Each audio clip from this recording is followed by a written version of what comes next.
आज 18/7/1971 के बाबा के अव्यक्त महावाक्य हैं बाबा के। आज की मुरली का टाइटल बाबा ने लिया विल पावर और कंट्रोलिंग पावर, क्योंकि हम प्रेजेंट टाइम आज सभी को विल पावर की भी आवश्यकता है और कंट्रोलिंग पावर की बहुत ज़्यादा आवश्यकता है, क्योंकि कहीं ना कहीं हमारा मन कहना नहीं मानता, हम स्वयं अपनी आदतों पर कंट्रोल नहीं कर पा रहे हैं। तो कैसे हम स्वयं की विल पावर को बढ़ाएं और जो है अपने जो भी संस्कार है उस पर हम कंट्रोलिंग पावर का यूज़ कर सकें। तो इस पर बाबा ने आज बहुत ही सुंदर क्लास कराई है, तो सभी बहुत अटेंशन से सुनेंगे और नोट्स भी बनाएंगे।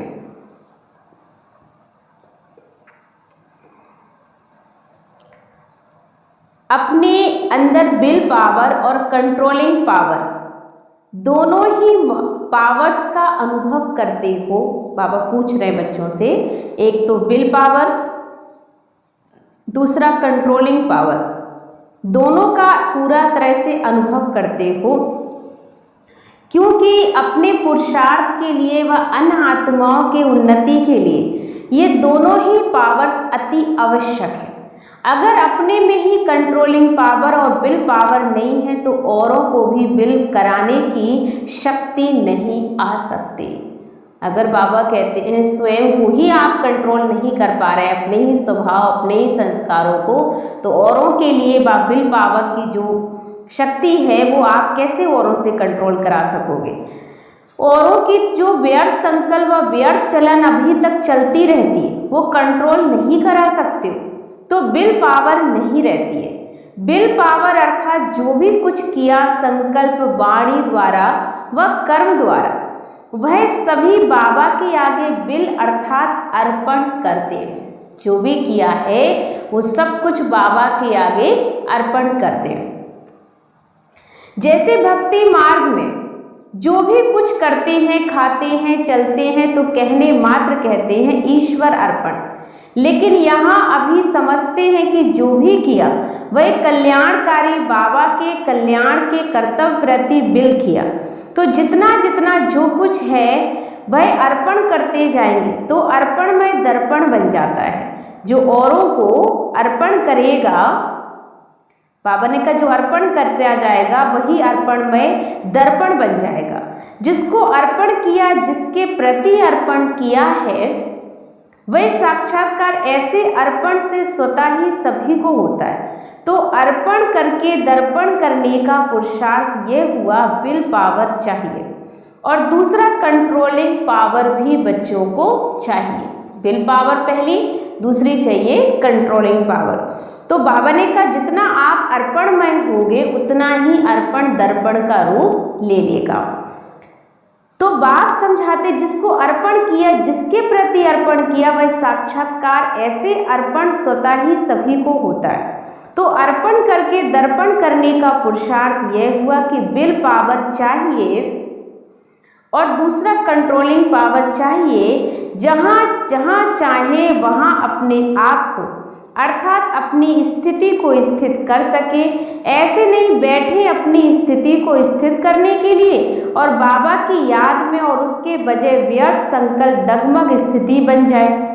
बाबा ने कहा बैठे थे बाबा की याद में, लेकिन कहीं ना कहीं मन और जगह भागने लगे, डगमग हो जाए, स्थिति ऊपर नीचे होना शुरू हो जाए, तो ये कंट्रोलिंग पावर नहीं है। 1 सेकंड से भी कम समय में अपने संकल्प को जहाँ चाहें वहाँ टिका सके। अगर स्वयं की स्थिति को नहीं टिका सकेंगे तो औरों को आत्मिक स्थिति में कैसे टिका सकेंगे। अगर अपनी ही स्थिति को नहीं टिका सकते हैं तो बाबा ने कहा औरों की स्थिति को कैसे टिका सकेंगे। आप सबको मालूम हो कि आने वाले टाइम में ऐसी ऐसी कंडीशंस बननी है कि जब और आत्माओं का बुद्धि योग बाबा से जुड़ाने की जिम्मेवारी, जवाबदारी हम बच्चों की होगी, और वो जवाबदारी हम तभी पूरी कर पाएंगे जब हमारा स्वयं पर कंट्रोल होता है। तो हम हरे आत्मा के भी स्वभाव संस्कार को कंट्रोल एक बाबा के प्रति करा सकें। तो बाबा ने कहा पहले खुद कंट्रोलिंग पावर लाओ। इसलिए टिका भी सकते हो। आत्मिक स्थिति में कैसे टिका सकते, इसलिए अपनी स्टेज और स्टेटस दोनों की स्मृति सदा रहे, तभी लक्ष्य की सिद्धि बच्चे पा सकेंगे। तब तक लक्ष्य की सिद्धि बच्चों को प्राप्त नहीं होगी। तो विल पावर और कंट्रोलिंग पावर दोनों के लिए मुख्य क्या याद रखना है, जिससे कि दोनों पावर्स आए। तो इन दोनों पावर्स के पुरुषार्थ का एक एक शब्द में ही साधन है। बाबा ने कहा दोनों ही पुरुषार्थ का जो याद के शब्द हैं उनमें दोनों में ही पावर्स में एक एक शब्द में साधन है। तो कंट्रोलिंग पावर पहले क्या चाहिए बच्चों के अंदर, कंट्रोलिंग पावर के लिए सदैव महान अंतर सामने रहे, तो ऑटोमेटिकली जो श्रेष्ठ होगा उस तरफ बुद्धि जाएगी और जो व्यर्थ महसूस होगा उस तरफ बुद्धि ऑटोमेटिकली नहीं जाएगी। तो जो भी कर्म करते हो तो महान अंतर है, एक तो शुद्ध और अशुद्ध, सत्य और असत्य, स्मृति और विस्मृति में क्या अंतर है, व्यर्थ और समर्थ संकल्प में क्या अंतर है। ये सब बात में अगर महान अंतर करते जाओ तो दूसरे तरफ बुद्धि ऑटोमेटिकली कंट्रोलिंग में आ जाएगी। बहुत ध्यान से सुनिए, बहुत ही गहरी बात कही बाबा ने। हम कहते हैं हमारी बुद्धि कंट्रोल में नहीं आती है, तो बाबा ने कहा कि ऑटोमेटिकली आएगी, लेकिन उसके लिए करना क्या पड़ेगा। तो बाबा ने कहा एक तो जो भी कर्म करते हो तो महान अंतर, शुद्ध अशुद्ध, सत्य और असत्य, स्मृति और विस्मृति में क्या अंतर है, तो व्यर्थ समर्थ संकल्प में क्या अंतर है, ये सब बात में अगर महान अंतर करते जाओ तो दूसरी तरफ बुद्धि ऑटोमेटिकली आपकी कंट्रोलिंग में आ जाएगी। और विल पावर के लिए महामंत्र है, अगर महान अंतर और महामंत्र ये दोनों ही याद रहे तो कभी भी बुद्धि कंट्रोल करने के मेहनत में नहीं जाएगी, यानी मेहनत आपको नहीं करनी पड़ेगी, क्योंकि जब हमें ये बात क्लियर हो जाती है कि सत्य क्या है, असत्य क्या है, शुद्ध क्या है, अशुद्ध क्या है, सही क्या है, गलत क्या है, जब ये सारे डिसीजन आप बच्चे कर लेंगे तो आप पाएंगे कि आपको कोई भी प्रकार की मेहनत नहीं लगेगी मन को कंट्रोल करने में, कि आप ये ना सोचो, आप ये ना करो, ऑटोमेटिकली आपका मन आपके कंट्रोल में काम करना शुरू हो जाएगा, क्योंकि आपको बात समझ में आ गई है कि सही क्या और गलत क्या है। तो बाबा ने कहा कंट्रोलिंग पावर जो आनी चाहिए वह नहीं आती है, और महामंत्र से विल पावर ऑटोमेटिकली आ जाएगी, क्योंकि महामंत्र है ही बाबा की याद, अर्थात बाबा के साथ, बाबा के कर्तव्य के साथ, बाबा के गुणों के साथ सदैव अपनी बुद्धि को स्थिर रखना है। तो महामंत्र बुद्धि में रहने से, अर्थात बुद्धि का कनेक्शन पावर हाउस से होने के कारण विल पावर आ ही जाती है। दूसरी है पावर, विल पावर। और ये विल पावर कब हमारे अंदर आएगी, जब बाबा ने कहा आपकी बुद्धि स्थिर हो जाएगी, जो बाबा के साथ, बाबा के कर्तव्य के साथ, बाबा के गुणों के साथ सदैव अपनी बुद्धि को स्थिर रखोगे तो महामंत्र बुद्धि में रहने से, अर्थात बुद्धि का कनेक्शन पावर हाउस के साथ होने के कारण विल पावर स्वतः आएगी।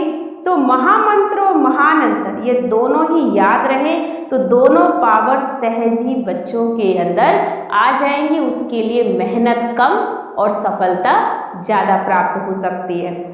तो बाबा का कहना है एक तो कि हमें ये महामंत्र अपनी बुद्धि में स्थिर करना होगा। तो महामंत्र और महान अंतर दोनों स्मृति में रखकर फिर ज्ञान को नेत्र चलाने से देखो सफलता कितनी होती है। जैसे सुनाया था ना कि हंस का कर्तव्य क्या होता है, बस सदैव कंकड़ चुनता है। बाबा कहते हैं जैसे हंस का कर्तव्य बताया बाबा ने कि वह सदैव ही कंकड़ और रत्नों को महान अंतर करता है, ऐसे ही बुद्धि में सदैव महान अंतर याद रहे तो महामंत्र भी सहज याद आ जाएगा। और ये महामंत्र कौन सा है जो बाबा अक्सर कहते हैं, बाबा ने कहा जब कोई श्रेष्ठ चीज को जान जाते हो तो नीचे की चीज से स्वतः ही किनारा हो जाता है, लेकिन अंतर याद ना होने से मंत्र भी बच्चों को भूल जाता है। इसलिए अंतर पहले याद रहे कि सही क्या गलत क्या है, इस चीज को पहले अंतर में समझ लें। और ज्ञान के यंत्र जो मिले हैं वह पूर्ण रीति से सफल नहीं हो पाते हैं, तो अब क्या करेंगे सभी, सिर्फ 2 शब्द याद रखेंगे, हंस बनकर अंतर करते जाओ। समझा? कौन सा अंतर करेंगे, जैसे हंस के अंदर कला है, कि वो मोती को अलग कर लेता है और कंकड़ को अलग कर देता है। तो ऐसे ही हम बच्चों को भी सोचना है व्यर्थ कितना है, समर्थ कितना है। हमें व्यर्थ को अपने अंदर से हटाना है और समर्थ चिंतन को अपने अंदर लेना है। तो अंतर पहले आना चाहिए, और ये अंतर का यंत्र हमारे पास अगर है तो बाबा ने कहा जैसे बाप दादा के 3 रूप मुख होते हैं तो सर्व संबंध, फिर भी 3 संबंध मुख हैं बाबा के। ऐसे ही सारे दिन के अंदर आपके भी मुख 3 रूप आपको याद रहने चाहिए, जैसे बाल अवस्था, युवा अवस्था और वृद्ध अवस्था। ये हर एक मनुष्य आत्मा की 3 अवस्थाओं से हमें क्रॉस होना पड़ता है, और ये 3 अवस्थाएं बाबा कहते हैं बाल अवस्था, और सेकंड है युवा अवस्था, और थर्ड है हमारी वृद्ध अवस्था। और ये 3 अवस्थाओं को हर आत्मा को पार करना ही पड़ेगा। इस अवस्था को पार किए बिना हम कुछ भी नहीं कर सकते।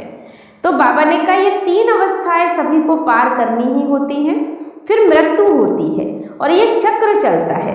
तो सारे दिन में 3 रूप कौन से याद रखना है जिससे स्मृति सहज रहे और सफलता भी ज़्यादा हो। जैसे बाबा के ये 3 रूप वर्ण करते हो, वैसे ही आपके 3 रूप कौन से हैं? सवेरे सवेरे अमृत वेले जब उठते हो और याद की यात्रा में रहते हो, वह रूह रिहान करते हो, तो उस समय का रूप कौन सा होता है? बालक सो मालिक का रूप होता है।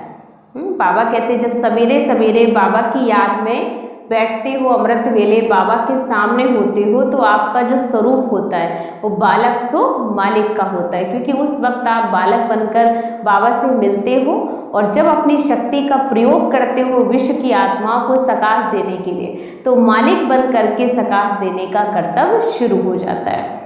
तो बाबा ने कहा एक है बालक और दूसरा है मालिक।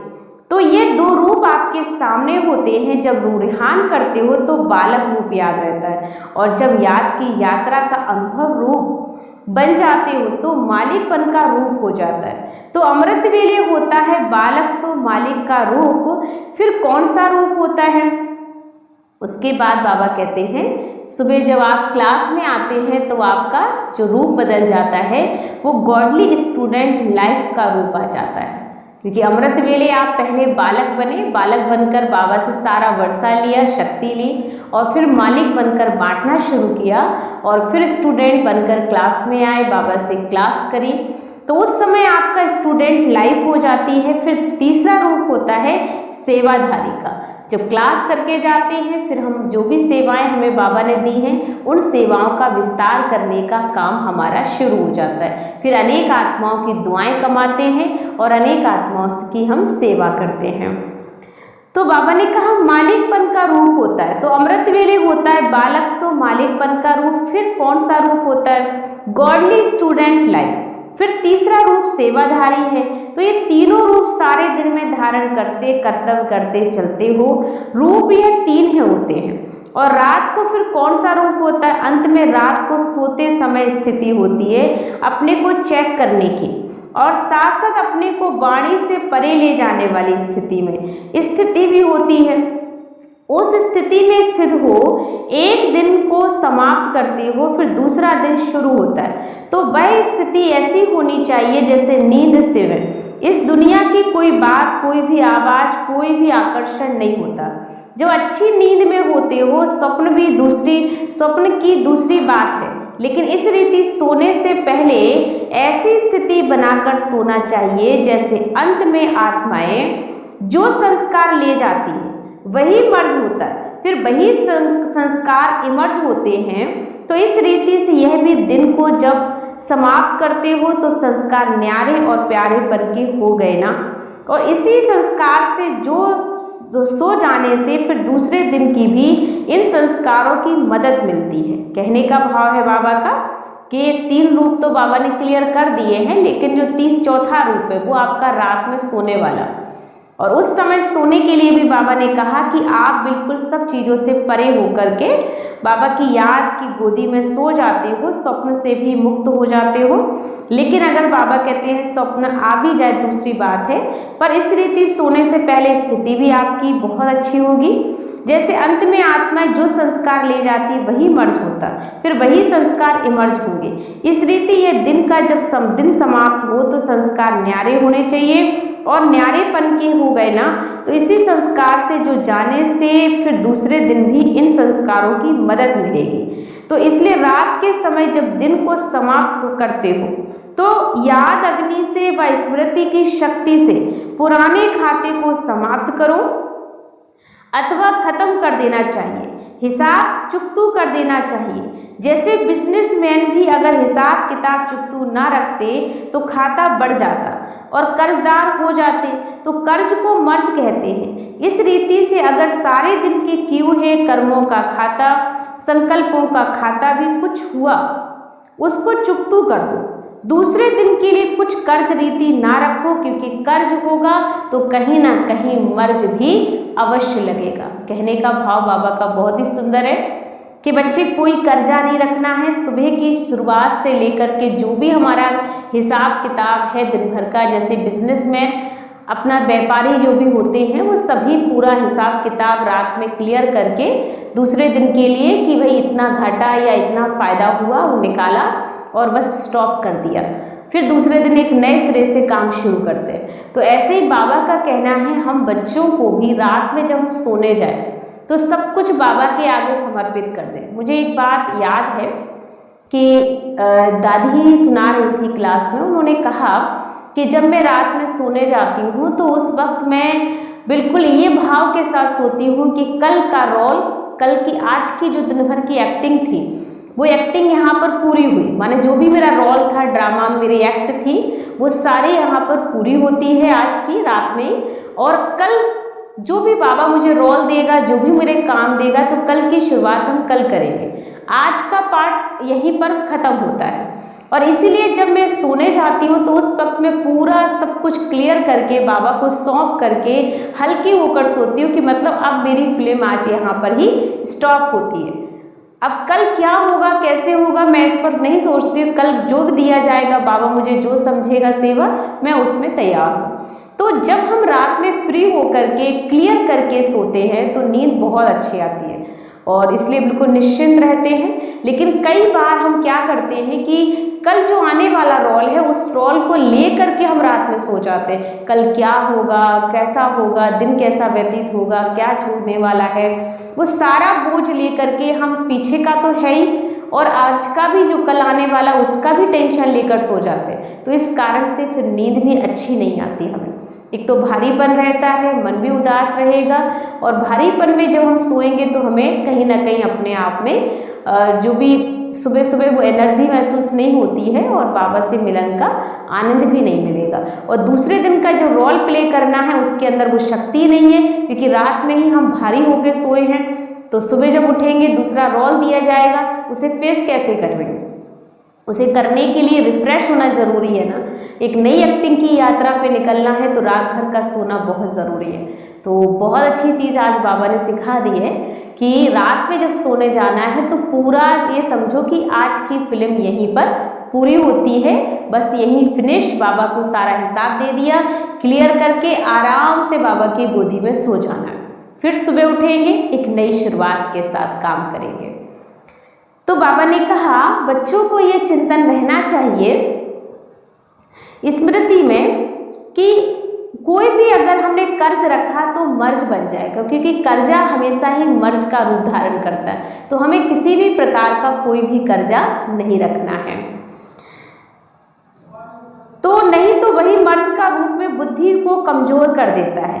रोज अपना हिसाब चुकतू कर नया दिन नई स्मृति में रहो। ऐसे बाबा ने कहा जब अपने कर्मों और संकल्पों का खाता क्लियर रखेंगे, अपने कर्मों का और संकल्पों का खाता बाबा कहते जब बच्चे क्लियर रखेंगे तो क्या होगा, तब संपूर्ण व सफलता मूर्त बन जाएंगे। अगर अपना ही हिसाब किताब चुकतू नहीं कर सकते, बाबा ने कहा बच्चे अगर अपना ही हिसाब किताब चुकतू नहीं कर सकते तो दूसरों के कर्म बंधन व दूसरों के हिसाब किताब को कैसे चुकतू करा सकेंगे। इसलिए रोज रात को अपना रजिस्टर साफ होना चाहिए। जो हुआ वह योग की अग्नि में भस्म करो। जैसे कांटे को भस्म करके नाम निशान गुम कर देते हो। इस रीति अपने नॉलेज की शक्ति और याद की शक्ति, विल पावर और कंट्रोलिंग पावर से अपने रजिस्टर को रोज साफ करना है। बाबा ने कहा जैसे आप अपने वो कंट्रोलिंग पावर रखते हो, अपनी पूरी सफाई करते हो, ऐसे ही बाबा ने कहा नॉलेज की शक्ति से और याद की शक्ति से, विल पावर और कंट्रोलिंग पावर से अपनी रजिस्टर को रोज साफ रखना है, जमा ना हो। एक दिन के लिए कुछ किए हुए व्यर्थ संकल्प, व्यर्थ कर्म की दूसरे दिन भी लकीर ना रहे, अर्थात कर्जा नहीं रहना चाहिए। बीती सो बीती, फुल स्टॉप लगाकर आगे बढ़ जाना चाहिए। ऐसे रजिस्टर साफ रखने वाले व हिसाब को चुकतू करने वाले सफलता मूर्त सहज बन सकते हैं। तो समझा, सारे दिन का चक्र बनना है। स्वदर्शन चक्र के अंदर फिर यह एक दिन का चक्र शुरू में ड्रिल करते थे तो चक्र के अंदर चक्र में जाते थे, फिर निकलते थे। तो ये बेहद का 5000 वर्ष का चक्र है, उसमें फिर छोटे छोटे चक्र हैं। तो अपना वह दिनचर्या का चक्र सदैव क्लियर रहे, मुझे नहीं, तब चक्रवर्ती राजा बनेंगे। रजिस्टर साफ करना आता है ना। आजकल साइंस ने भी ऐसी इन्वेशन की है जो लिखा हुआ सभी मिट जाए, जो मालूम ही ना पड़े। तो क्या साइलेंस की शक्ति से अपने रजिस्टर को रोज साफ नहीं कर सकते? बाबा का कहना है साइंस ने इतनी अच्छी इन्वेशन कर ली है कि 1 सेकंड में वो सब कुछ क्लियर साफ कर देता है। ऐसे लगेगा जैसे इस रजिस्टर पे कभी कुछ लिखा ही नहीं गया था। कंप्यूटर पे भी आप लिखते हैं तो 1 सेकंड में क्लियर हो जाता है। तो बाबा कहते हैं साइंस ने ऐसे ऐसे रजिस्टर बना दिए हैं, एकदम क्लीन हो जाता है, साफ हो जाता है। इसलिए कहा हुआ है कि बाबा के प्रिय व प्रभु प्रिय व दैवी लोग दोनों के प्रिय कौन बन सकता है? सच्चाई और सफाई वाले। तो प्रभु प्रिय भी हैं, लोग प्रिय भी हैं और अपने आप को भी प्रिय लगते हैं। तो सच्चाई सफाई को सभी पसंद करते हैं। रजिस्टर साफ रखना, यह भी सच्चाई और सफाई हुई। तो जितना रजिस्टर साफ होगा उतना ही बाबा कहते सबके दिल पर चढ़ सकते हो। और सच्ची दिल पर साहेब राजी हो जाता है, अर्थात हिम्मत और याद से मदद भी मिल जाती है। तो इसलिए बाबा ने कहा हमेशा हिम्मत भी रखनी है और बाबा की मदद भी लेते रहना है, तब जाकर आपके द्वारा बाबा की प्रत्यक्षता होगी। विल पावर और कंट्रोलिंग पावर दोनों पावर्स आपकी काम करेंगी। तो आज की जो वाणी हमने सुनी, ये विल पावर और कि कैसे हम बढ़ाएं, कंट्रोलिंग पावर को कैसे बढ़ाएं, उस पर बाबा ने हमें बताया कि जैसे हंस का एग्जाम्पल दिया। हंस होता है, हंस को एक पता होता है कौन सी चीज़ मेरे लिए सही गलत है, तो वो अपने कंकड़ को अलग कर देता है और उसमें मोतियों को अलग कर लेता है। तो ऐसे ही हमें भी व्यर्थ को अलग करना है, सच्चाई क्या है और उसमें मिलावट क्या है। तो हर चीज़ को समझ करके काम करेंगे, तो हर चीज़ को समझदारी से काम करने से हमें वो शक्ति की प्राप्ति होती रहेगी। और अनेक आत्माओं से बाबा कहता है बच्चे आप दुआएं लेने के भी अधिकारी बनोगे और दूसरों को देने के भी अधिकारी बनोगे। क्योंकि समय को देखते हुए इस समय हमें 3 बातें बाबा ने याद दिलाई हैं। एक तो बाबा ने कहा आप बच्चों को सुबह से लेकर के शाम तक सब, जब सुबह सुबह उठना है तो बालक से मालिक की स्थिति में स्थित हो जाना है, और उसके बाद बालक जब मालिक की स्थिति से उठ करके जब क्लास में आते हैं तो स्टूडेंट बन जाना है कि मैं गॉडली स्टूडेंट हूँ। और जब हम स्टूडेंट लाइफ पढ़ाई करके सेवा के क्षेत्र में निकलते हैं तो सेवाधारी बन के रहना है। ऐसे बहुत सारी बातों पर बाबा ने फोकस कराया है, जिसको सारा दिन सभी भाई बहन याद रखेंगे कि मुझे वो काम करके दिखाना है जो बाबा ने मुझे दिया हुआ है। ओम शांति।